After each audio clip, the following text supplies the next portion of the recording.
Oi, oi, gente, tudo bem?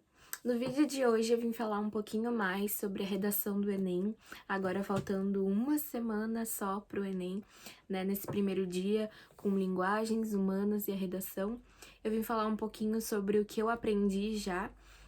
Não sou expert, não tirei 1000, mas eu vou contar um pouquinho sobre o que eu aprendi na escola, o que eu aprendi em todo esse tempo fazendo redação, né? E o que eu sei que o Enem espera que a gente coloque lá naquela redação, né? Não que seja fácil, mas eu acredito que com esse vídeo vou poder estar ajudando aí algumas pessoas que não têm muita noção de como se faz. Então é isso, espero muito que vocês gostem. Se você gosta desse tipo de conteúdo, já deixa seu like, se inscreve aqui no canal e me deixa teu comentário aí se meu vídeo te ajudou de alguma forma e se você gostou da minha didática. Então é isso e bora pro vídeo.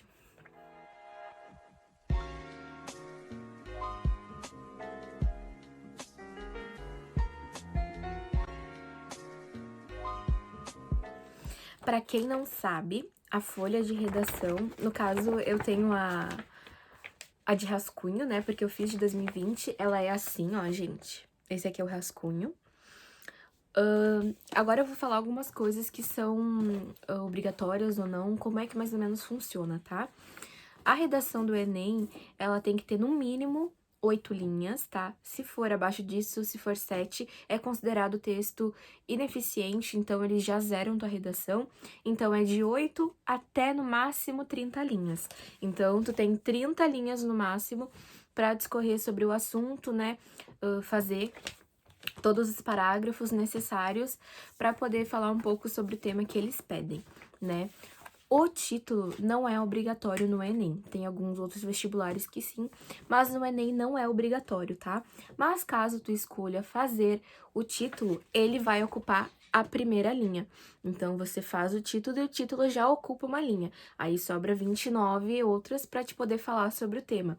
Mas como não é obrigatório, eu acredito que muita gente não vai fazer, e a maioria das redações que tiram 1000 não colocam título, então fica a teu critério, se tu quiser colocar, tudo bem, se não, também não vai ser descontado, se você colocar, não vai ganhar ponto a mais, então é uma coisa que fica a critério do aluno que estiver fazendo a prova, tá? Eu tenho algumas folhas em branco que eu uso para teste, tá? Normalmente, não precisa ser igual, né? Mas é esse tamanho aqui, então tu tem que ver bastante a questão das linhas, não pode sair para fora desse quadrado e tem que dar no máximo 30, tá? Eu vou falar um pouquinho também sobre como a gente vai distribuir o texto nessas 30 linhas, porque parece muito, mas na realidade é pouco e tu tem que distribuir bem para poder, né, alcançar todos os critérios, as 5 competências que eles exigem da gente nessa redação e tentar tirar a maior nota possível, né, gente? Para te ajudar a fazer essa redação, né, a montar ela, o INEP vai te disponibilizar uma parte que vai te dar textos motivadores, tá? Para vocês entenderem um pouquinho mais, eu vou mostrar depois essa página melhor, tá, gente? Aqui são os textos motivadores, normalmente eles põem textos com linguagem escrita, né, e linguagem visual. E aqui embaixo, sempre aqui embaixo, vai ficar o tema, tá? Então, normalmente, essa página aqui dos textos motivadores tá bem no meio da prova, né? Na divisão ali, no final de linguagens e no início de humanas vai estar isso daqui, normalmente, né? E aqui eles colocam 3 textos motivadores, que é para te ler e ter uma ideia sobre o que eles querem que tu discorra nesse texto, né? Eles põem alguns dados, algumas citações e coisas que tu pode utilizar. Em cima também tem as instruções, que eu já falei um pouco no início, mas eu vou falar aqui um pouquinho sobre, né? O rascunho deve ser feito no espaço apropriado, porque eles dão, né? Então, tu tem que colocar ali o rascunho. O texto definitivo deve ser escrito à tinta, então a caneta preta, né? Na folha própria, em até 30 linhas no máximo. E a redação que apresentar cópia dos textos da proposta ou do caderno de questões terá o número de linhas copiadas desconsideradas para efeito da correção. Então, se tu plagiar o texto, aquelas linhas que tu plagiou não vão contar para a correção da prova. Receberá nota 0 quem tiver 7 linhas ou menos escritas, né? Que daí vai ser considerado texto insuficiente. Quem fugir do tema também, que não é tão difícil assim fugir do tema, por isso que é bem importante ler os textos motivadores e ver sobre o que eles falam, para não fugir do tema. E também desconectar o tema do proposto, né? Também não pode desrespeitar os direitos humanos, né? Na proposta de intervenção lá na conclusão, tu tem que sugerir uma intervenção, né? Uma coisa que ajude a diminuir, né? Ou acabar com aquele problema do tema que eles, né, proporam. Em 2020, o tema foi o estigma associado às doenças mentais na sociedade brasileira. Agora em 2021, né, semana que vem, vamos ver qual vai ser o tema escolhido, mas normalmente eles colocam temas atuais, né, de problemas ou coisas que tenham acontecido recentemente, né, ou coisas que são bastante comuns na sociedade. Tem alguns anos que eles dão uma loqueada e colocam uns temas nada a ver, que os alunos não esperam, mas na maioria das vezes a gente espera que eles coloquem um tema atual, com algo que tenha acontecido bastante no mundo, né? Uma dica que eu dou já logo de cara quando você começa e lê lá o tema e os textos motivadores, vai de cada um, né? Mas eu prefiro ver primeiro o tema da redação para poder indo fazer as questões e já pensando no que eu vou escrever. Mas assim que tu pegar, tu pode ler os textos motivadores, grifar o que tu acha mais importante, grifar os dados também que eles dão, grifar também o tema para te não se perder depois. E aí lá na folha de rascunho tu pode ir anotando conectivos que tu pode usar. Tu já pode colocar uma proposta de intervenção que tu possa pensar, já fazer uma pré-conclusão, né? Organizar o primeiro e segundo parágrafo de desenvolvimento, colocar quais argumentos tu quer trazer.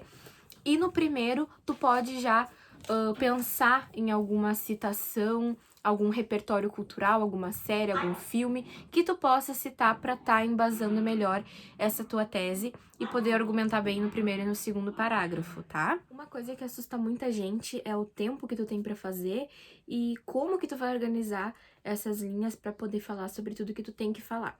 Eu recomendo que para te fazer a redação não use mais de 1 hora, né? E separe no mínimo uns 20 minutinhos para passar teu texto a limpo. Se tu escreve um pouco mais rápido, uns 20. Se tu escreve um pouco mais devagar, uns 30 minutos para não faltar nenhuma linha, nenhuma palavra, ficar tudo certo e tu poder entregar a tua prova com tranquilidade, tá? Eu recomendo que tu divida tuas 30 linhas dessa forma. Normalmente é como eu faço, não é uma regra, né? Porque pode mudar dependendo do assunto, pode ser mais ou menos linhas, mas é o adequado que eu acho, tá? Na introdução, colocar 6 linhas, tá? A introdução não pode ser maior que os desenvolvimentos, tá? Normalmente não é uma regra, mas é o adequado que ela não seja maior que os desenvolvimentos.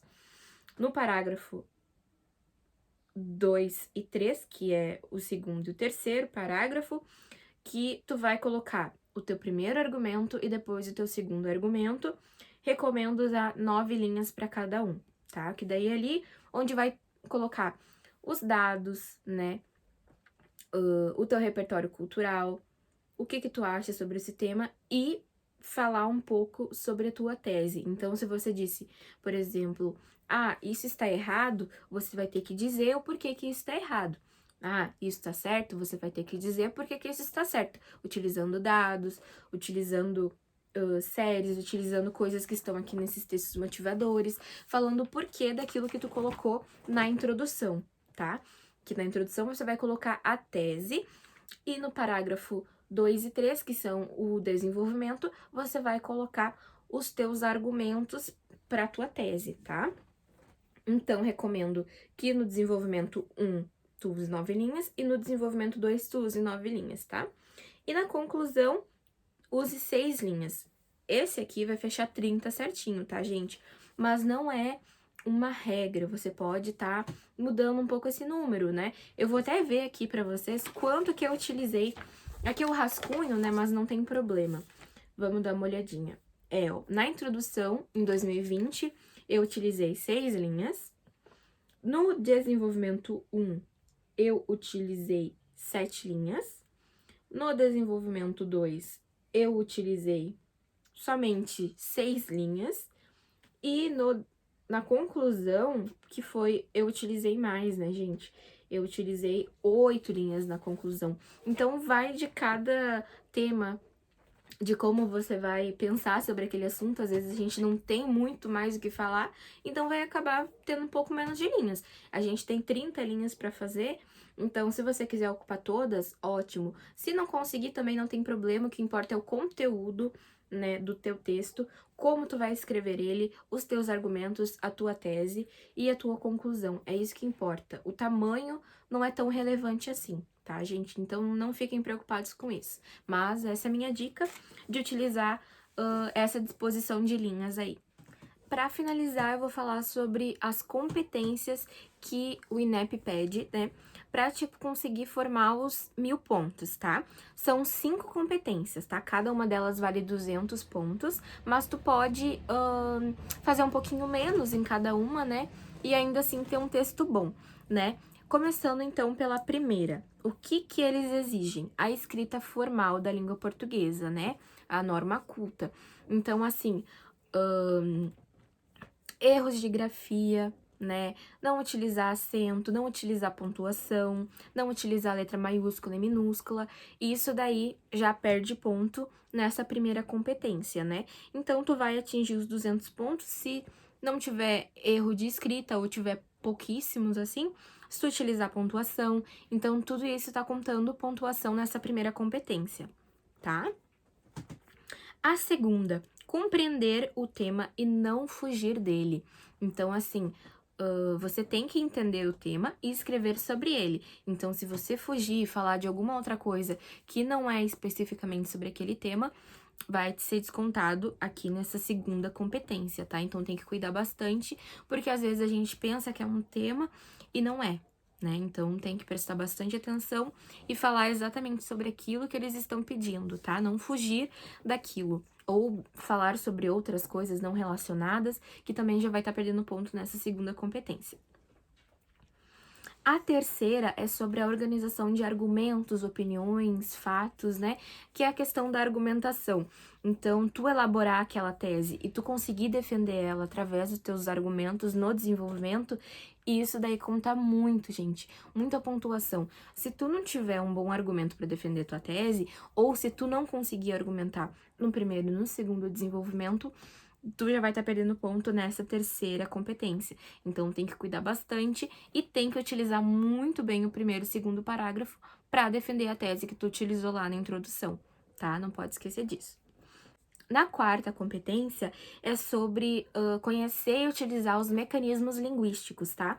Se relaciona um pouco à primeira competência de escrita formal, mas essa daqui é um pouco mais sobre tu utilizar preposições, advérbios, conjunções, ter um texto bem embasado com esse tipo de mecanismo linguístico, tá? Então, assim, você utilizar isso no teu texto para poder estar conectando as orações, conectando as frases, fazendo essas relações, não repetir muitas palavras, né? Ter um bom repertório linguístico, tudo isso conta bastante ponto. Então, vamos pensando aí, vamos estudando, utilizando bastante conjunção, preposição, tudo que tu tiver direito, que isso conta bastante na quarta competência, tá? E se você estiver utilizando bem isso, você consegue formar os 200 pontos tranquilamente, viu, gente? Já a quinta e última competência é sobre respeitar os direitos humanos, tá, gente? Isso se relaciona, assim, a todo o texto, mas principalmente lá na proposta de intervenção que fica na conclusão, tá, gente? Vocês têm que respeitar os direitos humanos, né, gente? Quem quiser tá dando uma lidinha antes, né? Mas, principalmente, que todos têm direito à vida, né? Não ter discursos de ódio, racismo, nem nada do tipo. Propor uma coisa que seja aceitável, né?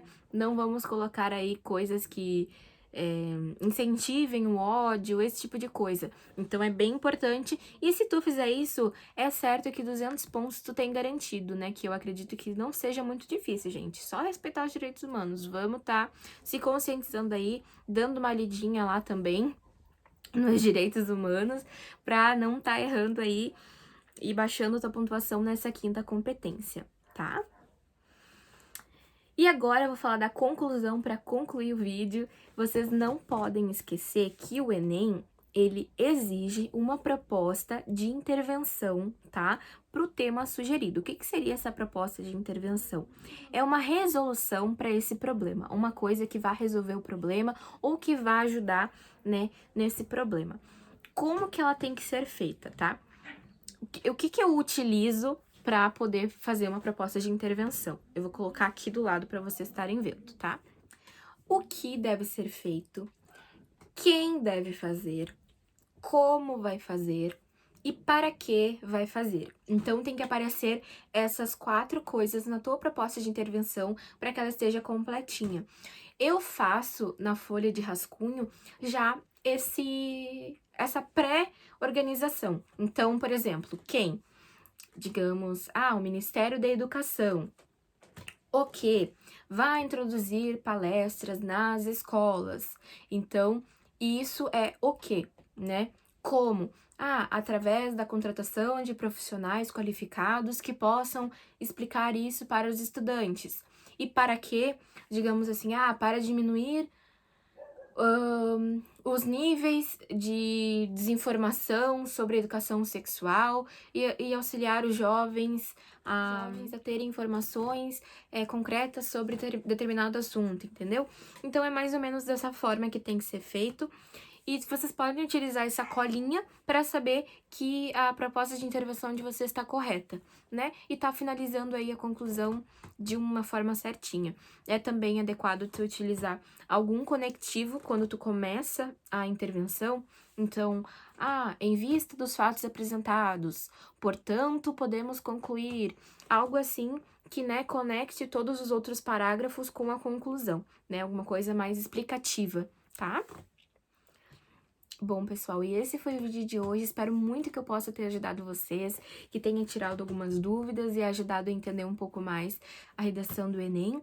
Desejo muita sorte a todo mundo esse ano e que vocês consigam, né, tirar uma boa nota e muito bem na redação, em todas as matérias, né? Se acalmem, vai dar tudo certo.